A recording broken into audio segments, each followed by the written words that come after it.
شروع اللہ کے نام سے جو بڑا مہربان نہایت رحم والا ہے۔ یہ کتاب خدائے رحمان و رحیم کی طرف سے اتری ہے، ایسی کتاب جس کی آیتیں واضح المعانی ہیں، یعنی قرآن عربی ان لوگوں کے لیے جو سمجھ رکھتے ہیں، جو بشارت بھی سناتا ہے اور خوف بھی دلاتا ہے، لیکن ان میں سے اکثروں نے منہ پھیر لیا اور وہ سنتے ہی نہیں، اور کہنے لگے کہ جس چیز کی طرف تم ہمیں بلاتے ہو اس سے ہمارے دل پردوں میں ہیں، اور ہمارے کانوں میں بوجھ یعنی بہرا پن ہے، اور ہمارے اور تمہارے درمیان پردہ ہے، تو تم اپنا کام کرو، ہم اپنا کام کرتے ہیں۔ کہہ دو کہ میں بھی آدمی ہوں جیسے تم، ہاں مجھ پر یہ وحی آتی ہے کہ تمہارا معبود خدائے واحد ہے، تو سیدھے اسی کی طرف متوجہ رہو اور اسی سے مغفرت مانگو، اور مشرکوں پر افسوس ہے جو زکوٰۃ نہیں دیتے اور آخرت کے بھی قائل نہیں۔ جو لوگ ایمان لائے اور عمل نیک کرتے رہے ان کے لیے ایسا ثواب ہے جو ختم ہی نہ ہو۔ کہو کیا تم اس سے انکار کرتے ہو جس نے زمین کو 2 دن میں پیدا کیا اور بتوں کو اس کا مد مقابل بناتے ہو؟ وہی تو سارے جہان کا مالک ہے، اور اسی نے زمین میں اس کے اوپر پہاڑ بنائے اور زمین میں برکت رکھی اور اس میں سامان معیشت مقرر کیا، سب 4 دن میں، اور تمام طلبگاروں کے لیے یکساں۔ پھر آسمان کی طرف متوجہ ہوا اور وہ دھواں تھا، تو اس نے اس سے اور زمین سے فرمایا کہ دونوں آؤ، خواہ خوشی سے خواہ ناخوشی سے۔ انہوں نے کہا کہ ہم خوشی سے آتے ہیں۔ پھر 2 دن میں 7 آسمان بنائے اور ہر آسمان میں اس کے کام کا حکم بھیجا، اور ہم نے آسمان دنیا کو چراغوں یعنی ستاروں سے مزین کیا اور شیطانوں سے محفوظ رکھا۔ یہ زبردست اور خبردار کے مقرر کیے ہوئے اندازے ہیں۔ پھر اگر یہ منہ پھیر لیں تو کہہ دو کہ میں تم کو ایسی چنگھاڑ کے عذاب سے آگاہ کرتا ہوں جیسے عاد اور سمود پر چنگھاڑ کا عذاب آیا تھا، جب ان کے پاس پیغمبر ان کے آگے اور پیچھے سے آئے کہ خدا کے سوا کسی کی عبادت نہ کرو۔ کہنے لگے کہ اگر ہمارا پروردگار چاہتا تو فرشتے اتار دیتا، سو جو تم دے کر بھیجے گئے ہو ہم اس کو نہیں مانتے۔ جو عاد تھے وہ ناحق ملک میں غرور کرنے لگے اور کہنے لگے کہ ہم سے بڑھ کر قوت میں کون ہے؟ کیا انہوں نے نہیں دیکھا کہ خدا جس نے ان کو پیدا کیا وہ ان سے قوت میں بہت بڑھ کر ہے، اور وہ ہماری آیتوں سے انکار کرتے رہے۔ تو ہم نے بھی ان پر نحوست کے دنوں میں زور کی ہوا چلائی تاکہ ان کو دنیا کی زندگی میں ذلت کے عذاب کا مزہ چکھا دیں، اور آخرت کا عذاب تو بہت ہی ذلیل کرنے والا ہے، اور اس روز ان کو مدد بھی نہ ملے گی۔ اور جو سمود تھے ان کو ہم نے سیدھا رستہ دکھا دیا تھا، مگر انہوں نے ہدایت کے مقابلے میں اندھا رہنا پسند کیا، تو ان کے اعمال کی سزا میں کڑک نے ان کو آ پکڑا، اور وہ ذلت کا عذاب تھا۔ اور جو ایمان لائے اور پرہیزگاری کرتے رہے ان کو ہم نے بچا لیا۔ اور جس دن خدا کے دشمن دوزخ کی طرف چلائے جائیں گے تو ترتیب وار کر لیے جائیں گے، یہاں تک کہ جب اس کے پاس پہنچ جائیں گے تو ان کے کان اور آنکھیں اور چمڑے یعنی دوسرے اعضاء ان کے خلاف ان کے اعمال کی شہادت دیں گے، اور وہ اپنے چمڑوں یعنی اعضاء سے کہیں گے کہ تم نے ہمارے خلاف کیوں شہادت دی؟ وہ کہیں گے کہ جس خدا نے سب چیزوں کو نطق بخشا اسی نے ہم کو بھی گویائی دی، اور اسی نے تم کو پہلی بار پیدا کیا تھا، اور اسی کی طرف تم کو لوٹ کر جانا ہے۔ اور تم اس بات کے خوف سے تو پردہ نہیں کرتے تھے کہ تمہارے کان اور تمہاری آنکھیں اور چمڑے تمہارے خلاف شہادت دیں گے، بلکہ تم یہ خیال کرتے تھے کہ خدا کو تمہارے بہت سے عملوں کی خبر ہی نہیں، اور اسی خیال نے جو تم اپنے پروردگار کے بارے میں رکھتے تھے تم کو ہلاک کر دیا، اور تم خسارہ پانے والوں میں ہو گئے۔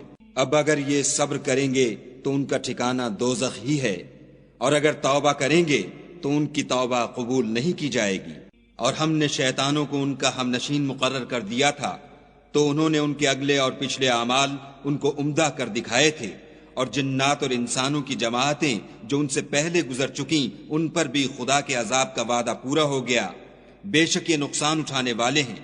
اور کافر کہنے لگے کہ اس قرآن کو سنا ہی نہ کرو، اور جب پڑھنے لگیں تو شور مچا دیا کرو، تاکہ تم غالب رہو، سو ہم بھی کافروں کو سخت عذاب کے مزے چکھائیں گے اور ان کے برے عملوں کی جو وہ کرتے تھے سزا دیں گے۔ یہ خدا کے دشمنوں کا بدلہ ہے، یعنی دوزخ، ان کے لیے اسی میں ہمیشہ کا گھر ہے۔ یہ اس کی سزا ہے کہ ہماری آیتوں سے انکار کرتے تھے۔ اور کافر کہیں گے کہ اے ہمارے پروردگار، جنوں اور انسانوں میں سے جن لوگوں نے ہم کو گمراہ کیا تھا ان کو ہمیں دکھا کہ ہم ان کو اپنے پاؤں کے تلے روند ڈالیں تاکہ وہ نہایت ذلیل ہوں۔ جن لوگوں نے کہا کہ ہمارا پروردگار خدا ہے، پھر وہ اس پر قائم رہے، ان پر فرشتے اتریں گے اور کہیں گے کہ نہ خوف کرو اور نہ غمناک ہو، اور بہشت کی جس کا تم سے وعدہ کیا جاتا ہے خوشی مناؤ۔ ہم دنیا کی زندگی میں بھی تمہارے دوست تھے اور آخرت میں بھی تمہارے رفیق ہیں، اور وہاں جس نعمت کو تمہارا جی چاہے گا تم کو ملے گی، اور جو چیز طلب کرو گے تمہارے لیے موجود ہوگی۔ یہ بخشنے والے مہربان کی طرف سے مہمانی ہے۔ اور اس شخص سے بات کا اچھا کون ہو سکتا ہے جو خدا کی طرف بلائے اور عمل نیک کرے اور کہے کہ میں مسلمان ہوں، اور بھلائی اور برائی برابر نہیں ہو سکتی، تو سخت کلامی کا ایسے طریق سے جواب دو جو بہت اچھا ہو۔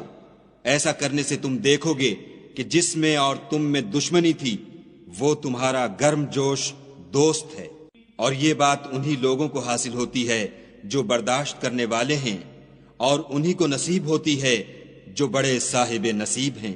اور اگر تمہیں شیطان کی جانب سے کوئی وسوسہ پیدا ہو تو خدا کی پناہ مانگ لیا کرو، بے شک وہ سنتا جانتا ہے۔ اور رات اور دن اور سورج اور چاند اس کی نشانیوں میں سے ہیں۔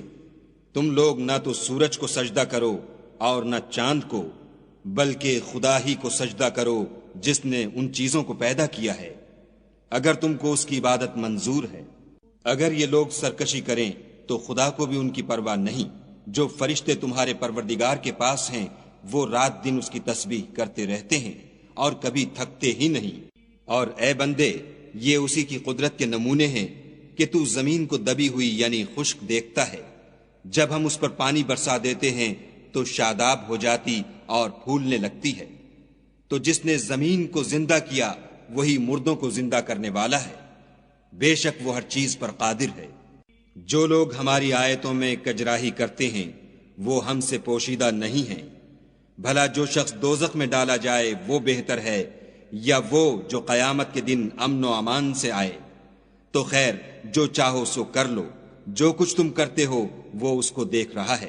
جن لوگوں نے نصیحت کو نہ مانا جب وہ ان کے پاس آئی، اور یہ تو ایک عالی رتبہ کتاب ہے، اس پر جھوٹ کا دخل نہ آگے سے ہو سکتا ہے نہ پیچھے سے، اور دانا اور خوبیوں والے خدا کی اتاری ہوئی ہے۔ حامیم۔ تم سے وہی باتیں کہی جاتی ہیں جو تم سے پہلے اور پیغمبروں سے کہی گئی تھیں۔ بے شک تمہارا پروردگار بخش دینے والا بھی ہے اور عذاب علیم دینے والا بھی ہے۔ اور اگر ہم اس قرآن کو غیر زبان عرب میں نازل کرتے تو یہ لوگ کہتے کہ اس کی آیتیں ہماری زبان میں کیوں کھول کر بیان نہیں کی گئیں؟ کیا خوب کہ قرآن تو عجمی اور مخاطب عربی۔ کہہ دو کہ جو ایمان لاتے ہیں ان کے لیے یہ ہدایت اور شفا ہے، اور جو ایمان نہیں لاتے ان کے کانوں میں گرانی یعنی بہرا پن ہے، اور یہ ان کے حق میں موجب نابینائی ہے۔ گرانی کے سبب ان کو گویا دور جگہ سے آواز دی جاتی ہے۔ اور ہم نے موسیٰ کو کتاب دی تو اس میں اختلاف کیا گیا، اور اگر تمہارے پروردگار کی طرف سے ایک بات پہلے نہ ٹھہر چکی ہوتی تو ان میں فیصلہ کر دیا جاتا، اور یہ اس قرآن سے شک میں الجھ رہے ہیں۔ جو نیک کام کرے گا تو اپنے لیے، اور جو برے کرے گا تو ان کا ضرر اسی کو ہوگا، اور تمہارا پروردگار بندوں پر ظلم کرنے والا نہیں۔ قیامت کے علم کا حوالہ اسی کی طرف دیا جاتا ہے، یعنی قیامت کا علم اسی کو ہے، اور نہ تو پھل گابھوں سے نکلتے ہیں اور نہ کوئی مادہ حاملہ ہوتی اور نہ جنتی ہے، مگر اس کے علم سے۔ اور جس دن وہ ان کو پکارے گا اور کہے گا کہ میرے شریک کہاں ہیں، تو وہ کہیں گے کہ ہم تجھ سے عرض کرتے ہیں کہ ہم میں سے کسی کو ان کی خبر ہی نہیں۔ اور جن کو پہلے وہ خدا کے سوا پکارا کرتے تھے سب ان سے غائب ہو جائیں گے، اور وہ یقین کر لیں گے کہ ان کے لیے مخلصی نہیں۔ انسان بھلائی کی دعائیں کرتا کرتا تو تھکتا نہیں، اور اگر تکلیف پہنچ جاتی ہے تو نا امید ہو جاتا اور آس توڑ بیٹھتا ہے۔ اور اگر تکلیف پہنچنے کے بعد ہم اس کو اپنی رحمت کا مزہ چکھاتے ہیں تو کہتا ہے کہ یہ تو میرا حق تھا اور میں نہیں خیال کرتا کہ قیامت برپا ہو، اور اگر قیامت سچ مچ بھی ہو اور میں اپنے پروردگار کی طرف لوٹایا بھی جاؤں تو میرے لیے اس کے ہاں بھی خوشحالی ہے۔ پس کافر جو عمل کیا کرتے ہیں وہ ہم ضرور ان کو جتائیں گے اور ان کو سخت عذاب کا مزہ چکھائیں گے۔ اور جب ہم انسان پر کرم کرتے ہیں تو منہ موڑ لیتا اور پہلو پھیر کر چل دیتا ہے، اور جب اس کو تکلیف پہنچتی ہے تو لمبی لمبی دعائیں کرنے لگتا ہے۔ کہو کہ بھلا دیکھو تو اگر یہ قرآن خدا کی طرف سے ہو پھر تم اس سے انکار کرو تو اس سے بڑھ کر کون گمراہ ہے جو حق کی پرلے درجے کی مخالفت میں ہو۔ ہم ان قریب ان کو اطراف عالم میں بھی اور خود ان کی ذات میں بھی اپنی نشانیاں دکھائیں گے، یہاں تک کہ ان پر ظاہر ہو جائے گا کہ قرآن حق ہے۔ کیا تم کو یہ کافی نہیں کہ تمہارا پروردگار ہر چیز سے خبردار ہے؟ دیکھو یہ اپنے پروردگار کے روبرو حاضر ہونے سے شک میں ہیں، سن رکھو کہ وہ ہر چیز پر احاطہ کیے ہوئے ہے۔